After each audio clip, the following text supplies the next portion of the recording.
यदि खाइबा किसी भल लगुन थाए ताले बिना पियाज रसुण ये रेसिपी निहाती ट्राए करंतु।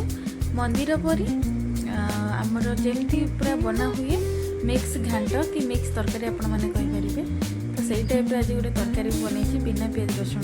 चलते देखा देखिपे ये तरकारी माने केते सुंदर देखा जाउची, कलर मध्य बहुत ही बढ़िया आसी।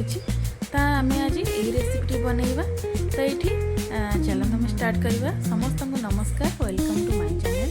तो ये आम देखिपे मुझे सब परिवा नहीं कि जमीक कि आलू, बैगण, कखारू, पोटल, गाजर, बीट आ सजना छुई, टमाटो दुईटी आठी मु मटर आमर छोले बुट को गोटे सीटी देकी रखीदे। एमती गोटा गोटा टाइप देखिपे एमती गोटा गोटा टाइप तो यही सब परिवा मुझे नहीं आपने चाहिए ये किसी आउ कि परिवा ऐड करेंगे। तो फास्ट ये आम कि तेल नहीं 2-3 चामच आउ जीरा टिके गोटे सुखा लंका देके आम टे फ्राए करवा। आम ये बेसी ऑयल नवानी तो आपने चाहिए कि परिवा को तेल छानीपारे तो मुझे खाली हल्का फ्राए करेंगे सब परिवा को।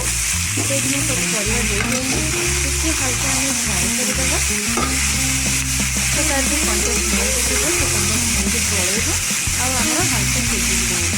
तो से भितर आम एपटे मसला रेडी करदे। जेहेतु आम बिना पियाज रसुण नौजे तो ये नहीं गोटे 2टी टमाट आउ जीरा नहीं 2 चामच आ सुखिया लंका 2टी, कंचा लंका 2टी, किसी अदा आउ नहीं गुंड काजू नहीं जाइए आउ किसी गोटा मसला नहीं। तो यार गोटे आम स्मूथ पेस्ट बनईदे। तो ये स्मूथ गोटे पेस्ट बनई देती। तो ये एपटे देखा आमर देखते ये कहवा आम हल्का हल्का फ्राए हो गलानी और देखते ये किसी सीझी जाइए हल्का हल्का सीझी जाइए मैंने बेसी सीझे तो से तेल थी मुझे तेल आड करके गोटे हाफ चामच दे चीनी। तो किसी देदेवा गोटा मसला डालचिनी तेजपत्र आ गोटा अनासी फूल। तो आम देदेवा मसला को आप हल्का स्टीम करदे। तो ये मुझे किसी नहीं गुंड मसला, काश्मीरी चिली आउ सब्जी मसला, हल्दी, गरम मसला आ धनिया पाउडर। तो जीरा आम जेहेतु पकड़े आउ जीरा आम ये पकड़ा ना। तो ये देखिपे स्वाद अनुसार लुण मुझे आपण मैंने स्वाद अनुसार लुण की मुझे आड कर मसला।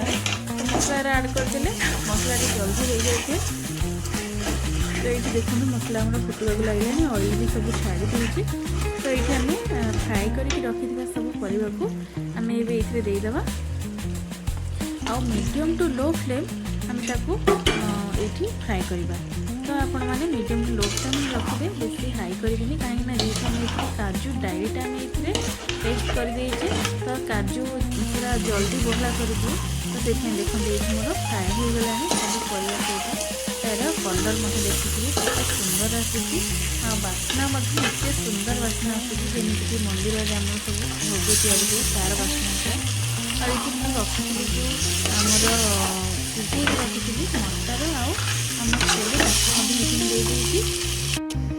ये हल्का से मसला पानी हल्का पानी टे दे मीडियम टू लो फ्लेम आम ये टिके फुटेदेवा। एपटे देखो आमर मसला सीझीगला मुझे गोटे बाउल नड़िया कोरिकी रखी।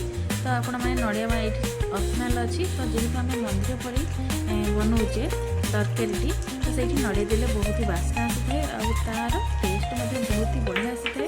आपण मैंने चाहिए ये नड़िया टी काटिक नहीं मुझे नड़िया को कोरिकी नहीं जाइए और यार जो बास्ना और टेस्ट बहुत बढ़िया आसी है। तो ये आम प्रस्तुत होगा मंदिर पर घंटा तरकारी आके स्वाद माने आहरी बढ़िया लगे टेस्ट मुझे हल्का और हाफ चामच चीनी ये आड कर देखिपे प्रस्तुत आम होगा मंदिर पर घंटा तरकारी। यदि मो वीडियो भल लगी था सब्सक्राइब करने भूलें। एमती छोट छोट वीडियो देखापी मो चैनल को सब्सक्राइब करूँ। वीडियो भल लगी कमेंट माध्यम जन कमी लगे आपको रेसिपी।